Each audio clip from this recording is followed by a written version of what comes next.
There you go. Welcome. I'd like to order the February 6th regular governing board meeting to order. It is now 4:09. Governing board members present, please introduce yourselves, and we'll start with Ms. Garcia. Should I even say the name? Denise Garcia, present. And Mr. Hernandez? Cassandra Hernandez, present. Thank you. Jennifer Romero, present. Thank you. Rosa Cantu, present. Thank you. And I'm Lydia Hernandez, board president. Please join me in the Pledge of Allegiance.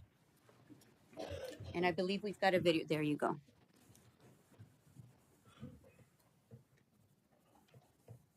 I pledge allegiance to the flag of the United States of America and to the republic for which it stands, one nation, under God, indivisible, with liberty and justice for all.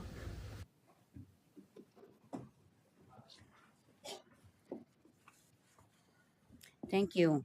I'd like to introduce the CEA representative, Betsy Bryan, CEA representative, Leslie Soward, and not in attendance today, the Parent Advisory Council, Aide Flores. The Cartwright School District is located on the ancestral homeland of the Hohokam, Akimil, Odom, and Odom Jude people, ancestors of the Salt River Pima Maricopa Indian Community, or SRP MIC. We acknowledge the rich oral history culture of these communities and their ancestral ties to the land. I move that we adopt the agenda. Do I have a second? Madam President. Second. Thank you. Madam The Cartwright President. School, it was the first and second for the adoption of the agenda, and I have a second, and motion carries. I'll wait. The cart, yes. Oh, the vote, sorry. I'm moving forward. All those, I'm going to take a roll call vote. Please, let's start with Ms. Rosa Cantu. How do you vote? I vote aye. The adoption of the agenda. Ms. Romero, how do you vote? I vote aye. Thank you. And Ms. Hernandez, how do you vote? I vote aye. And Ms. Garcia, how do you vote? Before I cast my vote, I would like to Would you like to explain your vote? I would like to explain my vote. Thank Okay. you. I would like to, I noticed that the minutes have not been attached since December, and we've always had minutes attached to each agenda.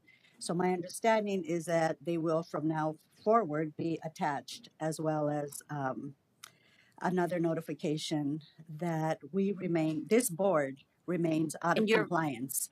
This board, Your vote, Ms. board Garcia? with Ms. Lydia Hernandez and Ms. I'm Cassandra waiting for your Hernandez vote. continue to be out of compliance with Ms. Arizona Garcia, your point of order. revised statutes. Point of order. I am Your being vote. very I am taking transparent. a vote to adopt the Yes, I agenda. appreciate that. With you abstain? transparency, I have Would you expressed that abstain? concern, Would and you my vote, not vote? Vote my no? vote, Ms. Hernandez, Just if give me you your stop vote. interrupting me, I will cast my vote. Please, okay, please, I think I you've had, I appreciate just that. like to move forward. Just give me your vote. Absolutely, I agree. Your vote. My vote is yes. Thank you. Now, Cartwright School District, Award of Excellence to, and I vote aye. Motion carries. Thank you. Now, for the Cartwright Award of Excellence to SRO Officer Cabrera with the Frank Borman School, Victor Hugo.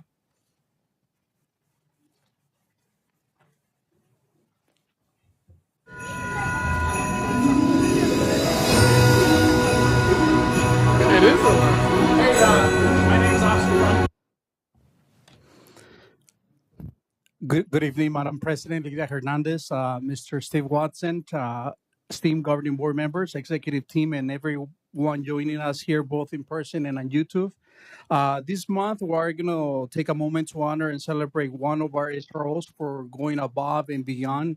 The video that you're going to see next really highlights what Officer Cabrera has done for our students. He has gone above and beyond. 15 families from the Cartwright School District were able to benefit from this partnership with Walmart, and each one of them received over $400 just to be able to do their holiday shopping.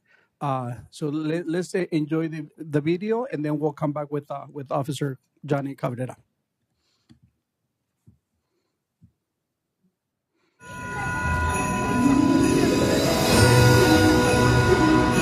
It is a lot. Hey, my name is Officer Ron Cabrera.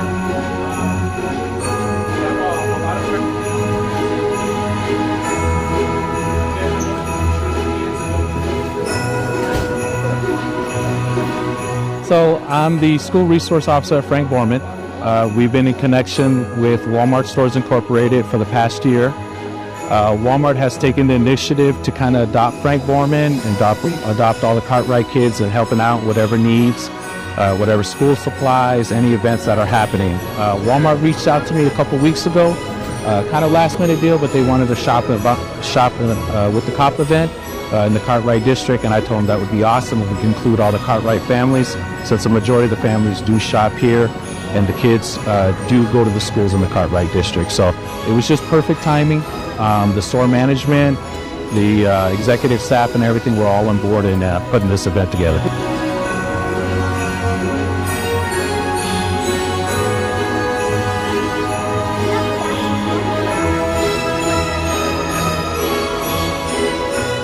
Yeah, so it's been a few years since we've been able to do a shop for the COP event.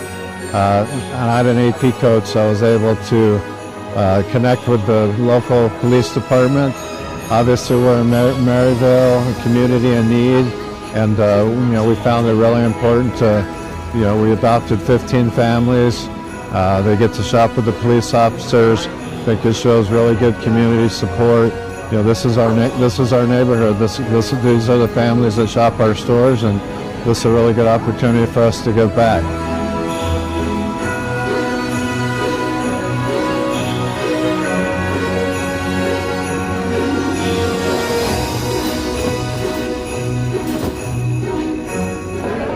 It feels fine.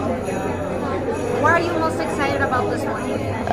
We can buy stuff. Are you looking forward to something in particular? Yeah, a laptop. Oh wow. Anything else? Some food.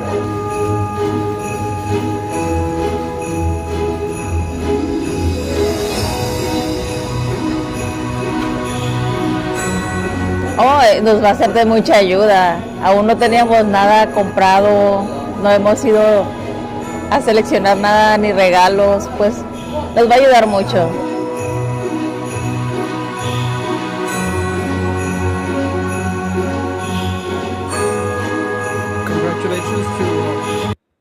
Congratulations to Officer SRO from Boardman, Johnny Cabrera. If you can please join us here.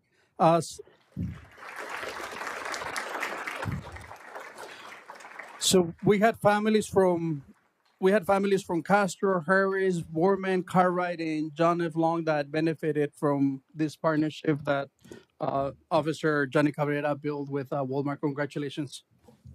So First of all, I want to thank the board, everybody, for allowing me the opportunity to come to this district. I need to thank Sergeant Balavastro for giving me the opportunity to come to this team on 86 Sam and work in the Maryville area. Miss McAllister, my principal, she's awesome. She opens all the doors for me. Her staff is unbelievable. I'm learning so much. So I definitely need to thank them, because without them, I didn't have any opportunity. I didn't have any doors open or anything like that. But thank you. I didn't realize this was going to happen, but we're going to make it bigger next year, and hopefully we can double up on everything else. And thank you again for the opportunity. if you could just hang out 1 second. I'm going to ask our acting superintendent, Steve Watson, and governing board members, if you can please join us here for a quick photo.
we go.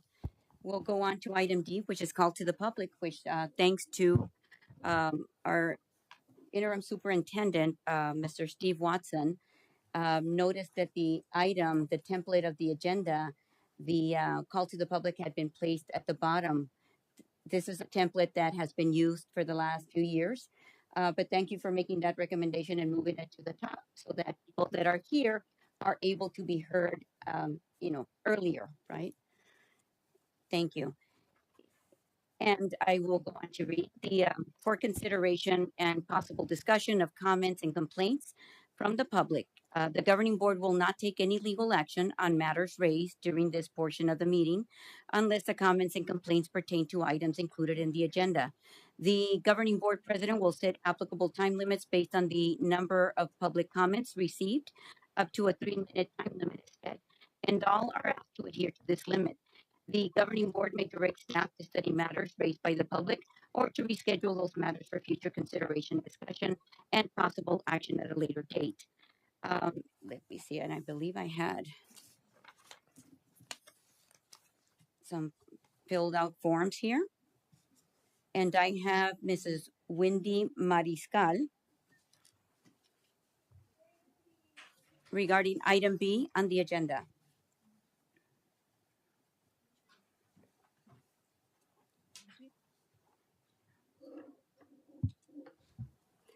Good evening, President Hernandez, governing board members, Mr. Watson, executive team, and everyone in the audience.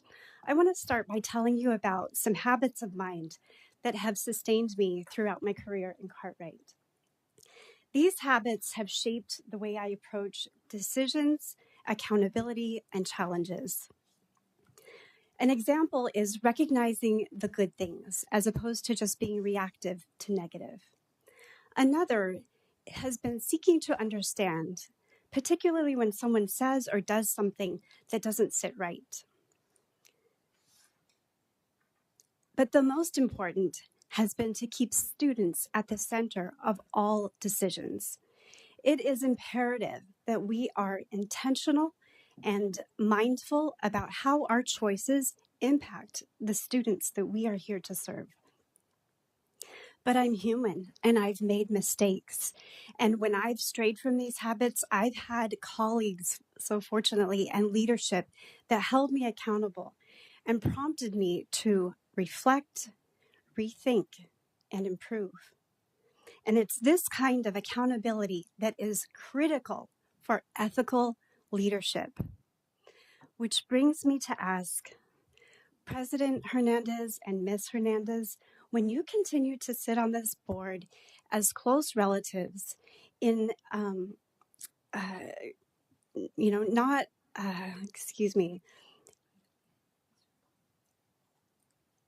in defiance of the Arizona statute, are you doing that because you're putting students first, or is it serving your own needs? And when you very abruptly placed Emma Hodeggy on administrative leave and appointed Mr. Watson in her place, was that decision made with students as the focus, or was it self-serving? And how now paying the salaries of 2 superintendents, how is that benefiting Cartwright scholars?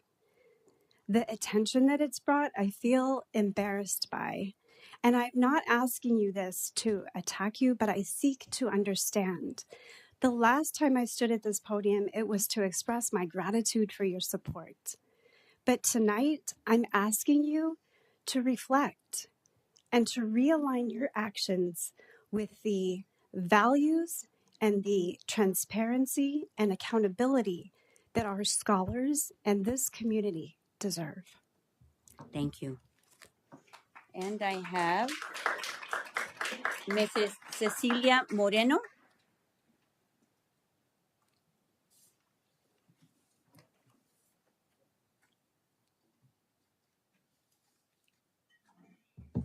Good afternoon. My name is Cecilia Moreno. Good afternoon to administrators, teachers, and parents. Once again, I'm here again just to ask some questions of some board members, please.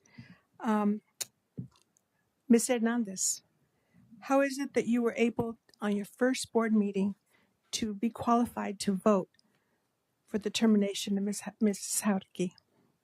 Can you respond? Were you qualified then?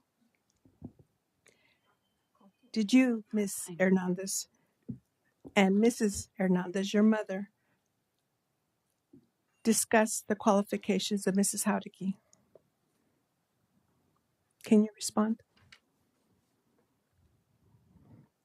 Her qualifications were 23 years experience, mostly in this district. Were you at any time discussing Mrs. Howdicky outside of this boardroom? Can you respond?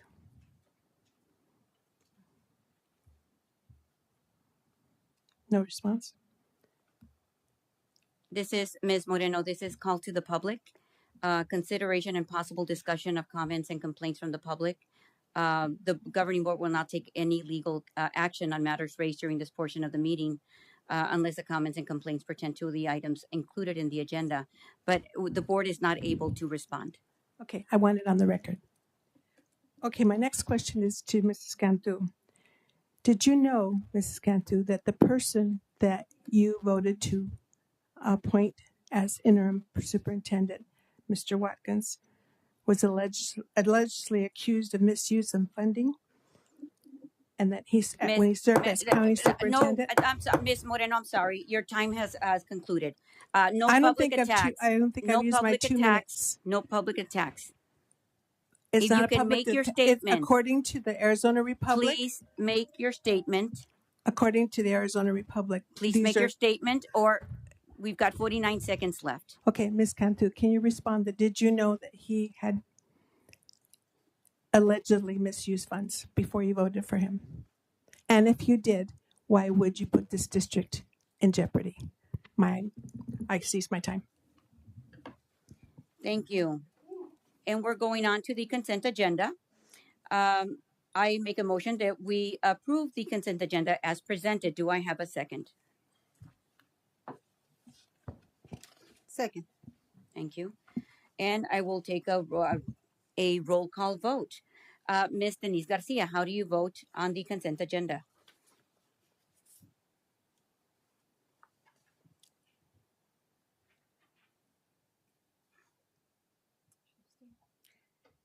A question before I cast my vote. Will we be discussing, H number 2, which is the update penalties and fees due to the U.S. Department of Treasury? This is the, I'm taking a vote for the consent agenda. I know. So before I cast my vote, I'd like to know, will we be discussing that, or are we having a presentation? You can ask your questions when we get, we're just taking the vote on the consent agenda, then we can go back. It's the same process. Yes, no, that's fine. Yes. Okay. And Ms. Hernandez, how do you vote on the consent agenda as presented? Aye. Thank you. Ms. Romero, how do you vote on the consent agenda? I vote aye. Thank you. Ms. Cantu, the consent agenda. I vote aye. Thank you. And I vote aye to adopt the consent agenda as presented. Now I will, now Ms. Garcia, I will entertain. You had a question. I'm sorry, which one? Regarding H2, the penalties, an update regarding penalties and fees. Oh, I'm sorry. We're in the consent agenda. So the Right. items on the top. The one you're referring to is going to be a presentation. Yeah, that's what I'm wondering. Oh, Okay. that it's in the agenda. So Okay. we're going to be addressing it, but further down. Okay, thank you. Okay. So the consent agenda. So we've approved the consent agenda. Right. We're moving on to. Actually, I believe that there was someone else on who had turned in something to speak. Are you sure that we're not missing anyone? No, I'm not missing anyone. And I've asked that when we submit, just make sure that you fill it out so that I have the information. But no, that's all I have completed. Just Okay. Sure. Thank you. And we're moving to the action items, reports. So we have Mr. Watson regarding the meet and confer update. Okay, we're going to ask Giovanna and Jesse, are you part of this? Or Giovanna, are you doing this solo? All right, to come and discuss, meet and confer, to present some information.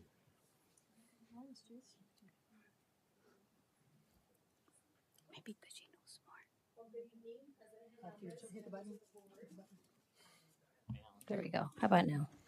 Okay. Good evening, President Hernandez, members of the board, Superintendent Watson, members of the audience, and parents. Thank you. I'm Giovanna Grijalva. I am the Deputy Superintendent of Human Resources and Educational Programs, and I'm the district representative.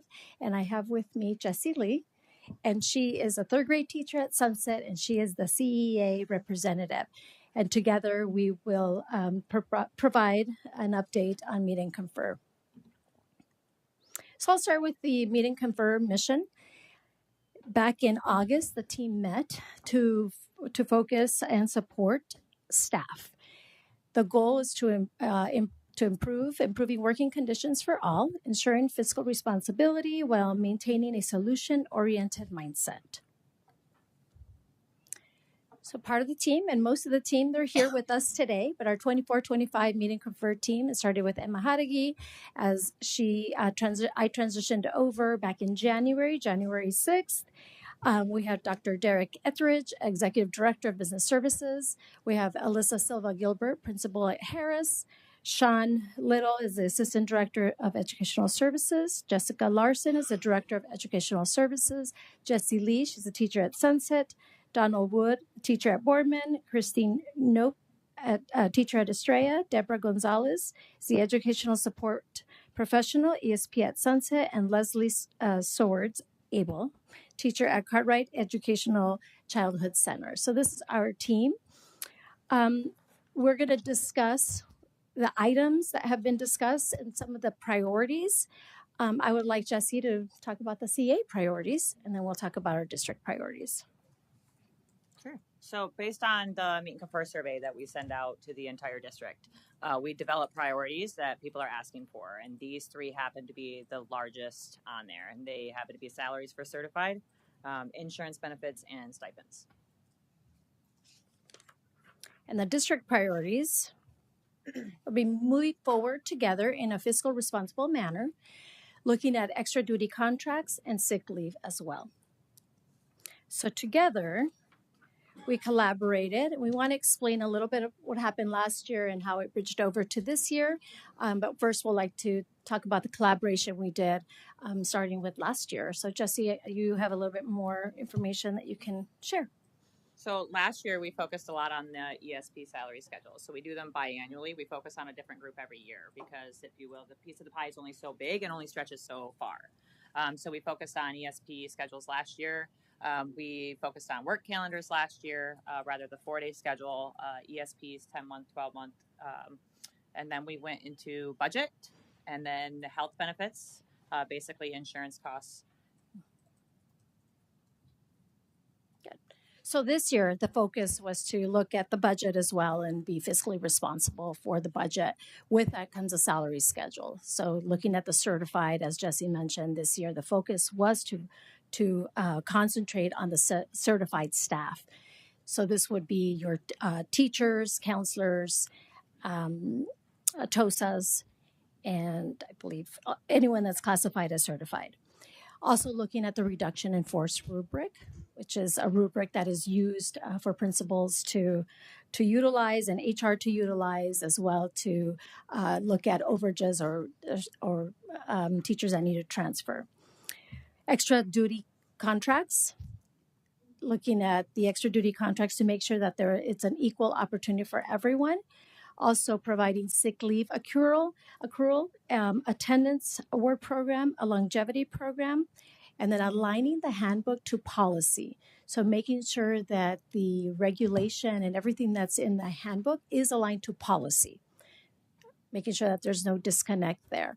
And also looking at the health insurance, how we're going to continue absorbing that cost. As you all know, we do absorb that cost, and our teachers do get that paid for. We pay for the insurance. So with that, we just wanted to give you a brief rundown of what type of collaboration. we have been doing. But moving forward, we have another meeting coming up this Monday, but we want to focus as needed. So we're going to reconvene as needed, and we know we want to focus a little bit more on the salaries as well as the longevity program.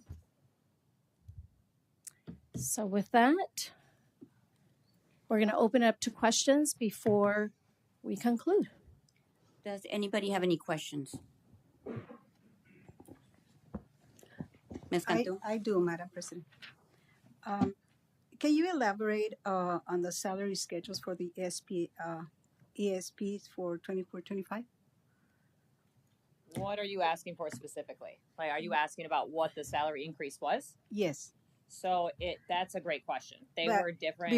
Before, I want to clarify. ESPs referred to? Educational support professionals. So that's your instructional aides, your monitors, not your cafeteria workers, bus drivers, monitors, stuff like that.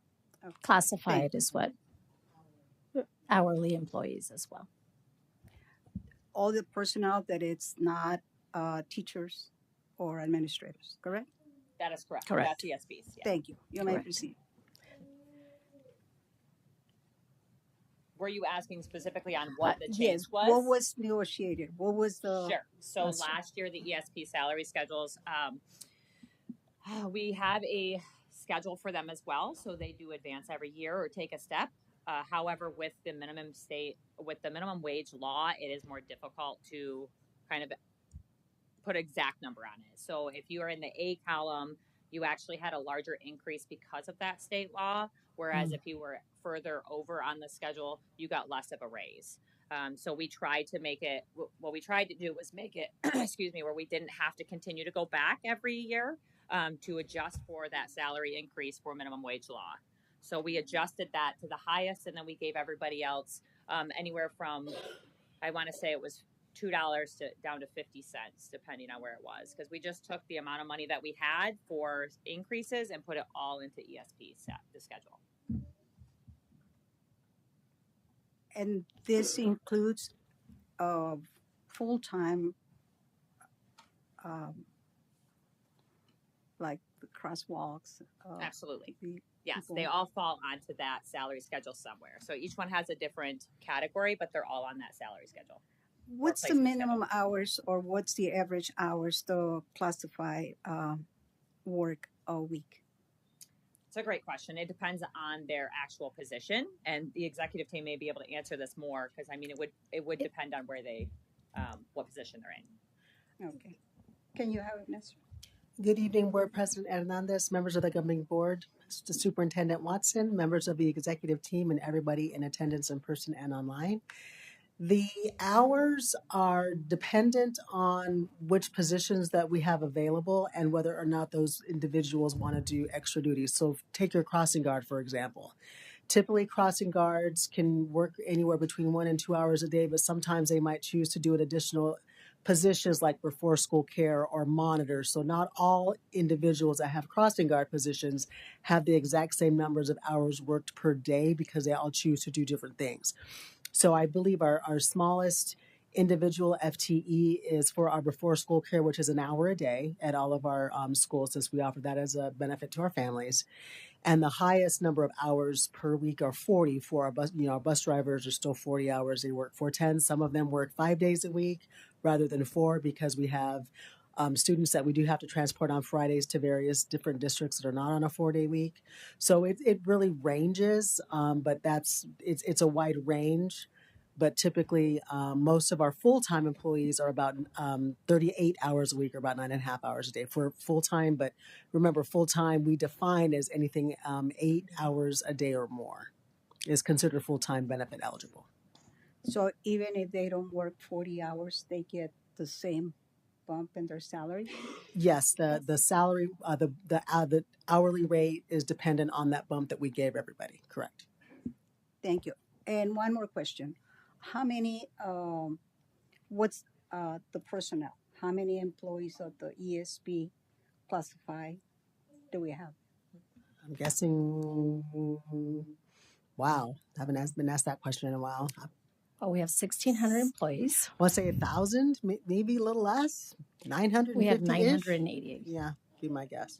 Around 980, approximately? approximately. Can you look into that number and provide me Yes. with that information? Is that please? like through all of our schools? For Yes, the district. the For district. our Yes. district. Oh, okay. For the district. I did have a question. What are the I don't know how to word this with my question. The qualifications,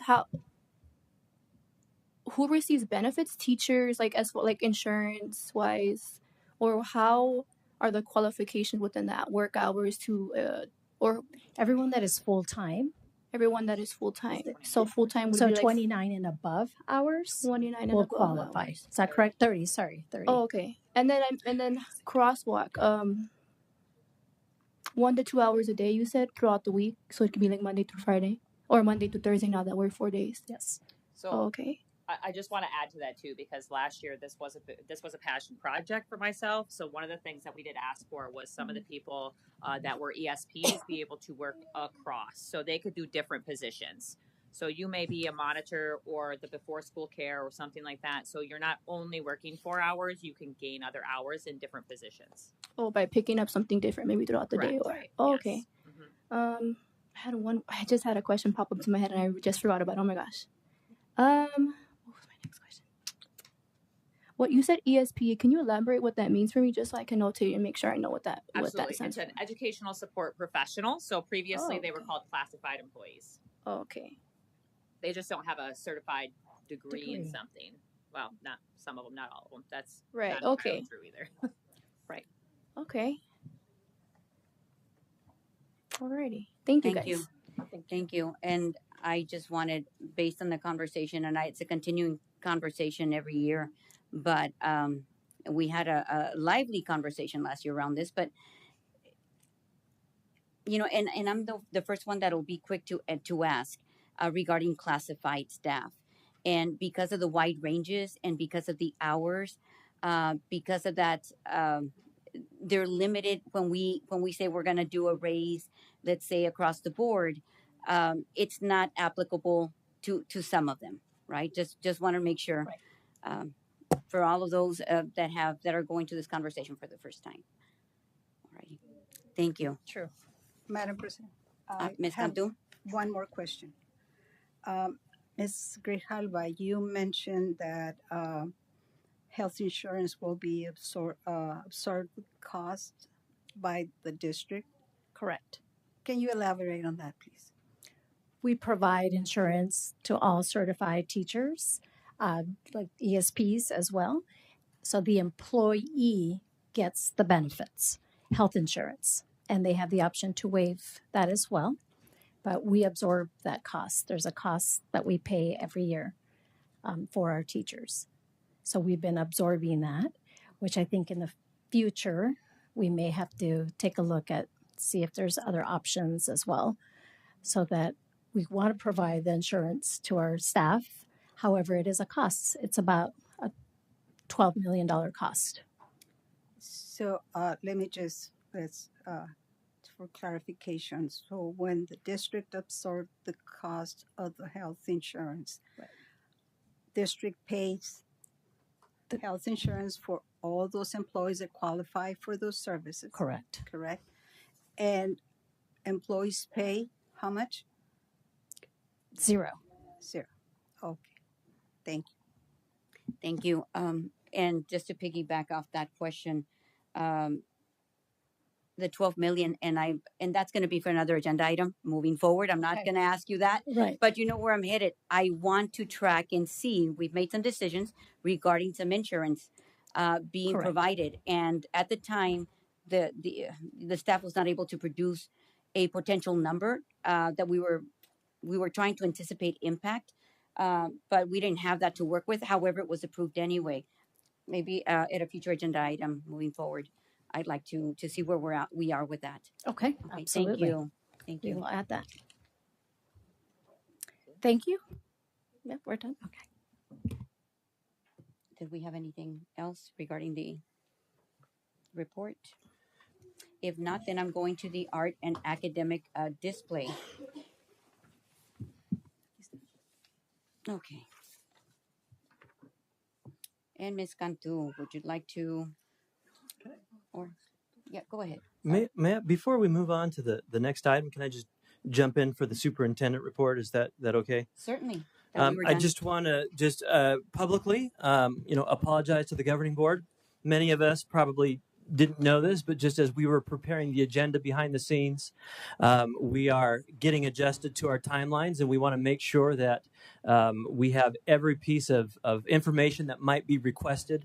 And so we didn't get the agenda to our board members as early as they expect and as early as we should. And so I just want to publicly apologize for that and know that we will be better for the meeting on the 20th. And I'm also super excited to have... Excuse me. Sure. Pardon me, small interruption. Will the minutes be included from January to present? So the intention is to have all of our previous minutes cleaned up and be ready to go for the 20th. Yep, absolutely. And I have had the honor of going around the district over the last 2 weeks and popping into schools, meeting with parents and teachers. And it has been just a really positive experience to see so many good things going on at our schools and just the work that's being performed by these spectacular employees. And I just really want to say thank you to everybody for that. Just other couple of points of information. Saturday, February 8th at 9 a.m., the Cartwright School District Track and Field Finals will take place at Borman, and students that placed first and second at regionals will be competing this weekend. And also a big shout out, this is going to go on Monday, that we're going to have a celebration at Mark T. Atkinson Middle School and Gifted Academy for the hard work that they've done to be a blue ribbon school. That's a national honor. I believe 6 schools throughout the state of Arizona are being recognized this year, so that's a pretty huge accomplishment, and we're looking forward to that celebration on Monday. And then just kind of a news flash that just happened this morning at the Regional Spelling Bee. We actually had 5 scholars make it to round 3. A student from Starlight Park, and we'll get their names and information. I do have their names. I just want to make sure that everybody. Well, we had Jesus from Starlight Park make it to the top 12. Charles from Atkinson make it to the top 3. Daniel and Victoria made it to the top 3, and Victoria from Estrella, she was the runner-up, and she will be representing Cartwright School District in the Arizona State Championships.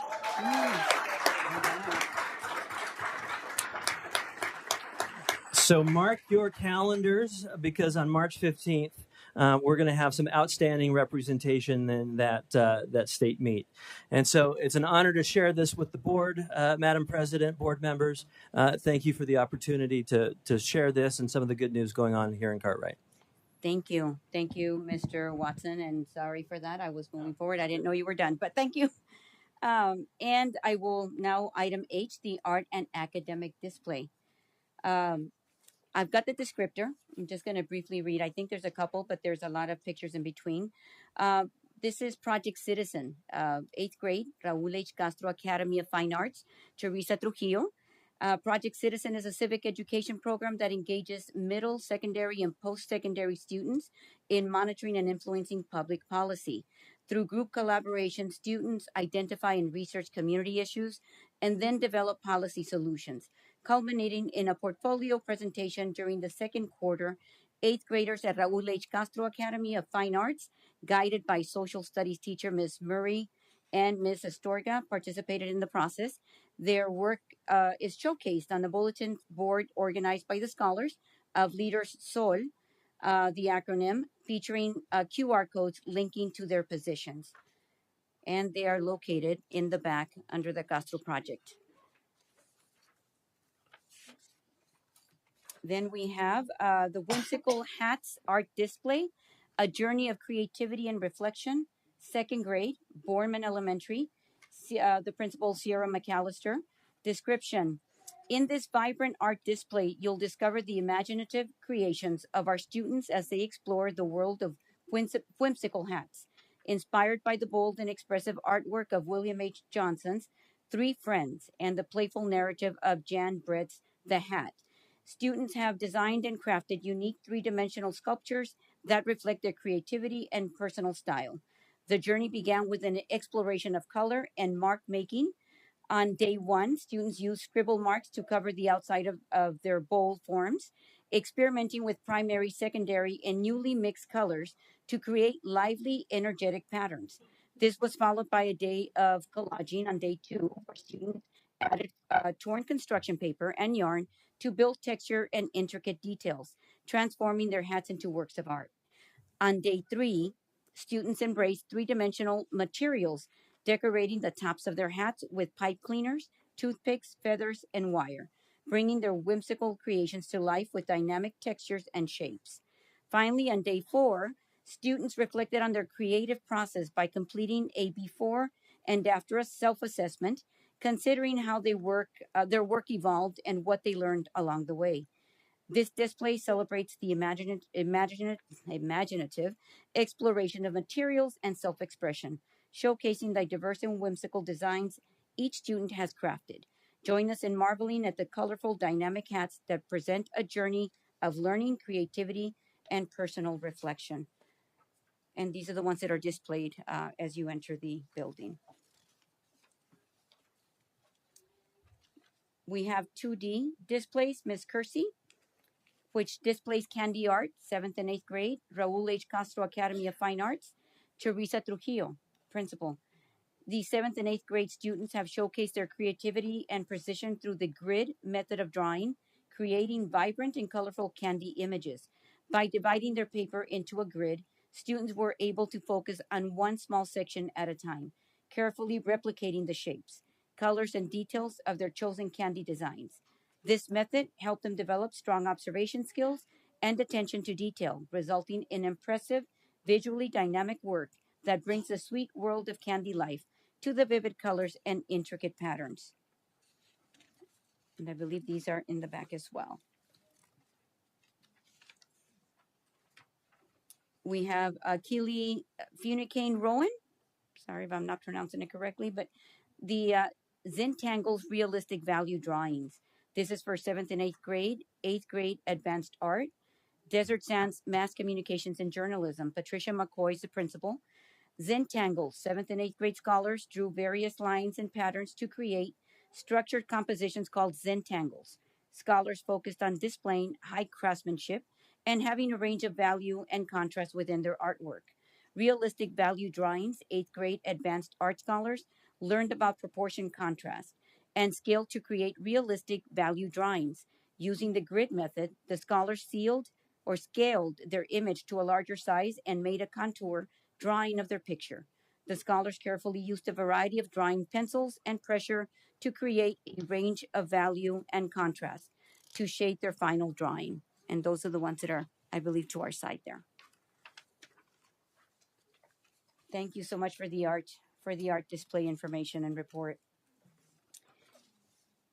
And we're going up to number 2, which is an update regarding penalties and fees due to the U.S. Department of Treasury. Dr.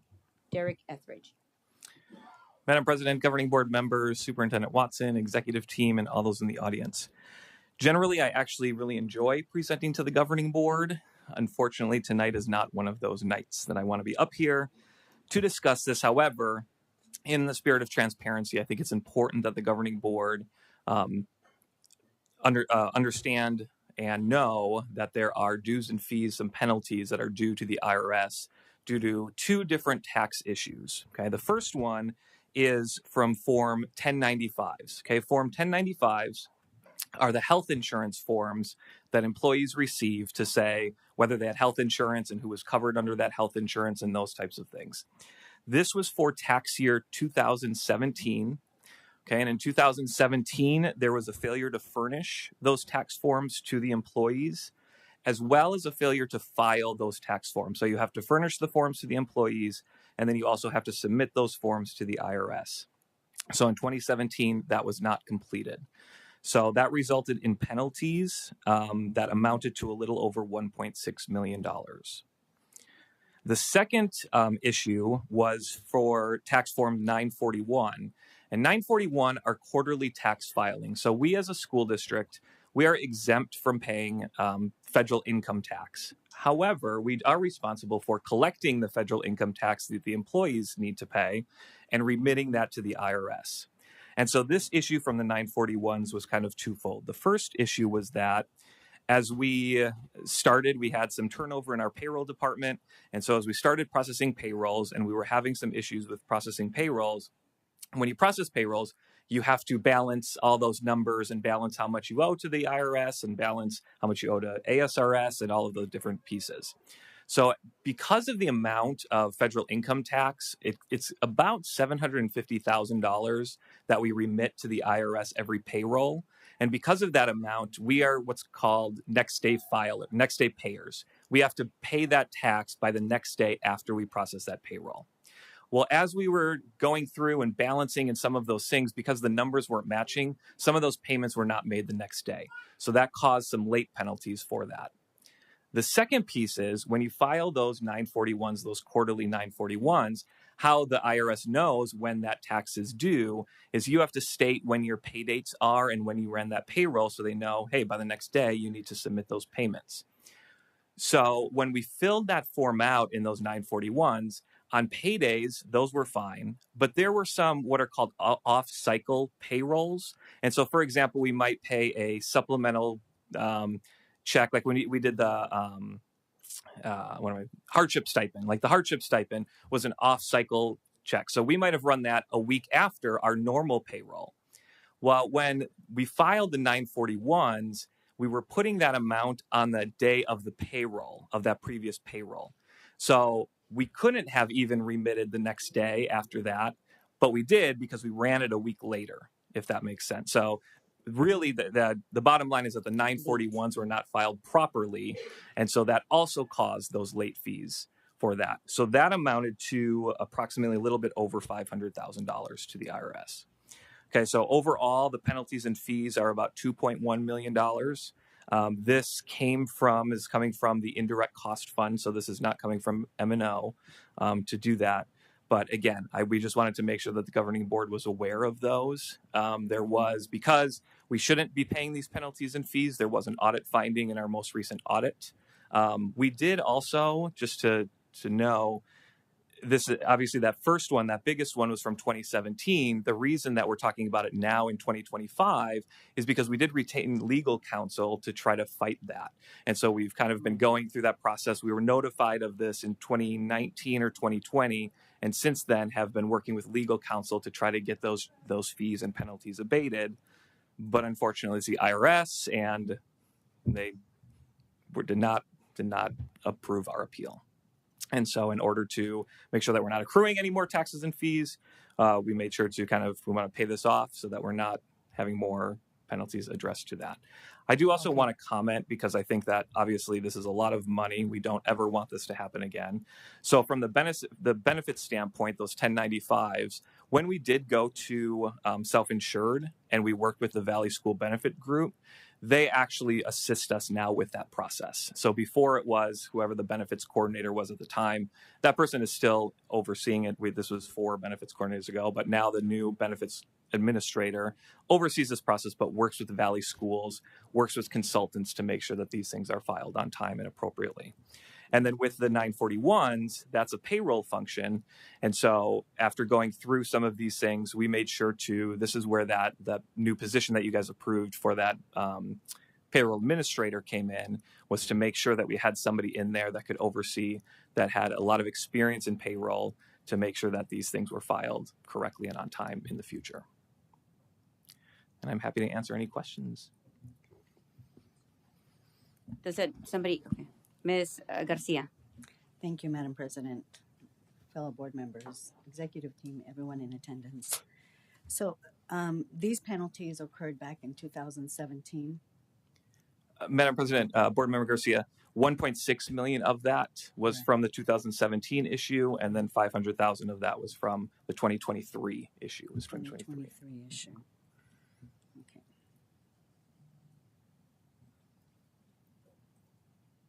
Thank you. Yes. Sorry, Ms. Cantu, do you have a question? Yes. Okay. Sorry. Mr. Edrich, who oversees this department? President Hernandez, Vice President Cantu, For the 1095s, that's a benefit function. And so benefits falls under the HR department. Currently, back in 2017, I honestly don't know who, again, that was for payroll or for benefit coordinators ago. I was at the school, so I don't know what the org chart looked like for that piece.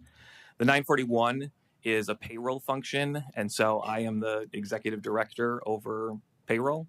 And so it is my job as the leader to make sure that my staff has the support and the understandings and the knowledge to get this done, and so that's my responsibility. One other question, Mr. Etheridge. When that appeal was made to the IRS, did the board was informed about it? Madam President, Vice President Cantu, I don't recall. I don't think so. I can't recall the time that the board was informed of that. So at least we can be ready or expect, or because I don't recall any conversation with the legal counsel regarding that. So that's just for clarification. Madam President, Vice President Cantu, absolutely, and I will say to be honest too, when I first kind of walked into this was kind of, I was in the new position because this was from 2017, so I was kind of like, we're going through this right now. When we were meeting with the legal and the IRS, it actually seemed very promising that we were going to win this appeal and it be abated. And then through the IRS, we started working with. We're working with this person first, and then it went to this person. And just throughout, it just kind of we started to realize this was probably not going to go in our favor. One more question. Mm-hmm. When the decision was made regarding that the appeal failed? When was that? When the decision of the IRS was made regarding the district appeal? Madam President, Vice President Cantu, this was in August of this past this past August. Oh, okay. August 2024. 2024. Correct. Okay. I have a question. Excuse me. So in 2023, you were overseeing. Madam President, Board Member Garcia, that's correct. Okay, so when you finally discovered that we were not in a good place, did you take that to your supervisor? Madam President, Board Member Garcia, yes, we did. So we had a discussion with Ms. Farrar, Dr. Lawler at the time, and that was kind of where the decision came from to hire that additional classified administrator of payroll to help support that department. Once you got into that position, how long did it take you to find the inequities? So, Madam President, Board Member Garcia, so what happened was my first year as director of business services, that we had a longtime payroll person who was there. Most people know Judy. She was kind of the payroll person that oversaw all of that. She retired in February, and we were aware that she was retiring in February. So we hired somebody, I believe it was December, to work side by side with her to make sure that the transition went smoothly. That person, unfortunately, lasted until about the end of March, I believe, to when then she quit abruptly. She resigned abruptly.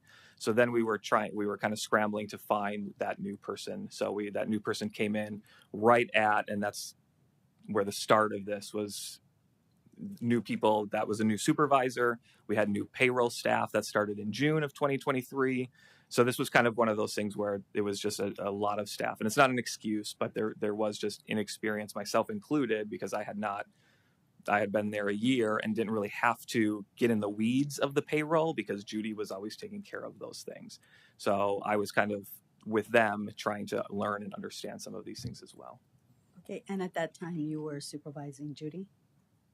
Madam President, Board Member Garcia, correct, yes, okay. For the last year. So one thing I will say is that what is really important here is what I'm hearing is, number one, you're being accountable after the fact, but you're being accountable. You're owning it, and you're being transparent. And that I appreciate. Thank you. Madam President, Board Member Garcia, thank you. I appreciate that. Thank you. Thank you, Dr. Etheridge, for bringing this forward.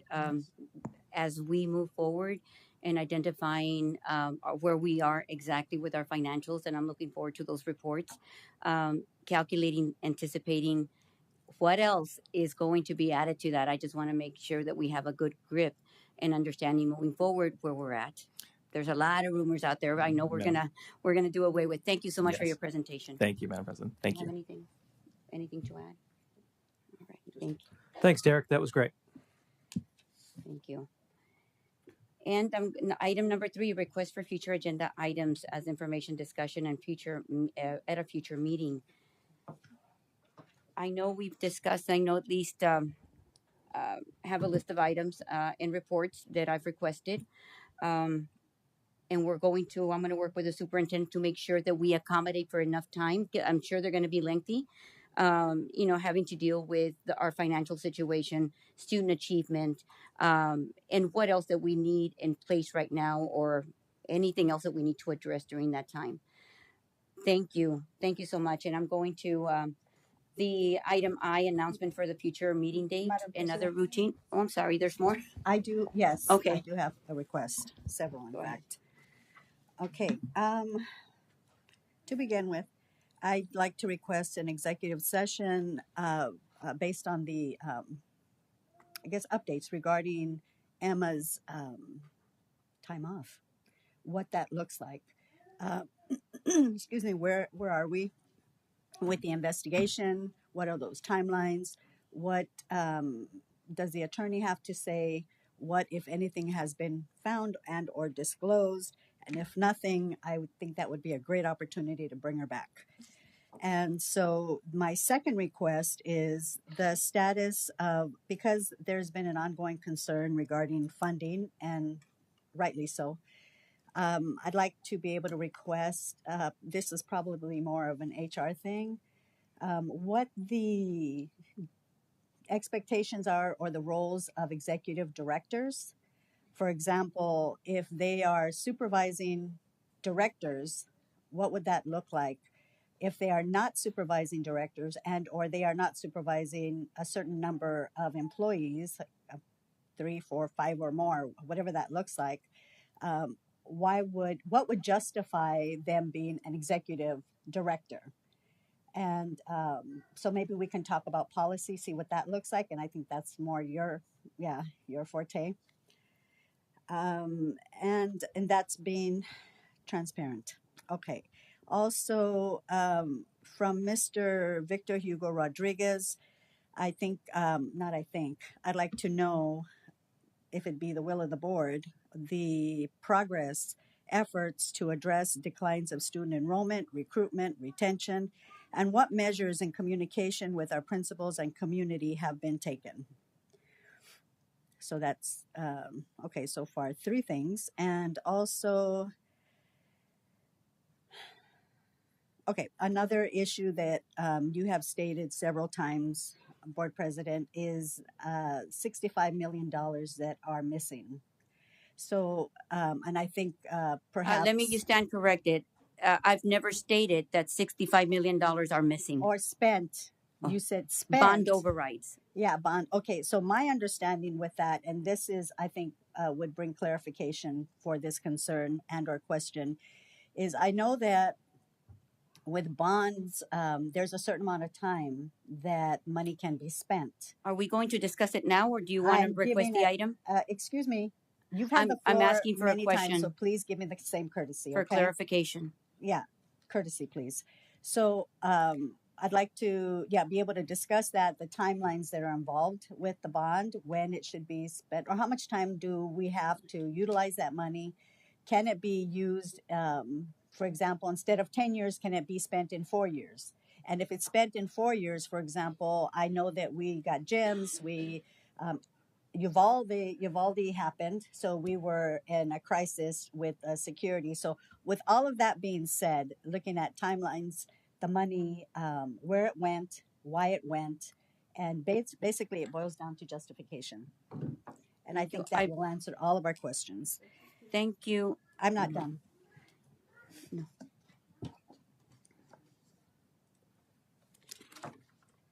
Looking at my notes. Okay, let me see, I did ask about the directors, who the directors supervise versus executive directors. I know that I've seen some directors who would be quite fitting to be an executive because they oversee several employees. So again, that would be your department. So hopefully we can have clarification on that. And